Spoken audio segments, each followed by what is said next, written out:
പൂച്ചയുണ്ട്. ഞങ്ങളൊരു ബന്ധുവിൻ്റെ വീട്ടിൽ വന്നപ്പോൾ ഉള്ളൊരു പൂച്ചയാണ്. ഈ പൂച്ചയുടെ നിറം നിങ്ങൾ ശ്രദ്ധിച്ചു. നമുക്ക് മാമാടെ ഉടുപ്പിൽ വൈറ്റ് ഉണ്ട്, ഇതുണ്ട്, ഇത് ബ്ലാക്ക് പോലത്തെ ഒരു കളർ. തന്നെ തന്നെ ആ പൂച്ചേനെ നോക്ക്, അതേ കളർ നോക്ക്, ആ പൂച്ചേനെ നോക്ക്, അതേ കളർ തന്നെ തന്നെ പൂച്ചയുടെ. രമേശ് ഏട്ടന്റെ കടയിൽ നിന്ന് വാങ്ങിയതാ. അയ്യേ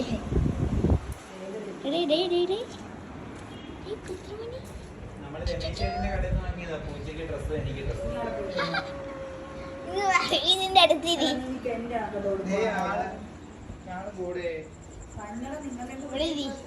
സത്യം പറടാ, നീ എവിടുന്നാ വാങ്ങിയ ഈ ഉടുപ്പ്?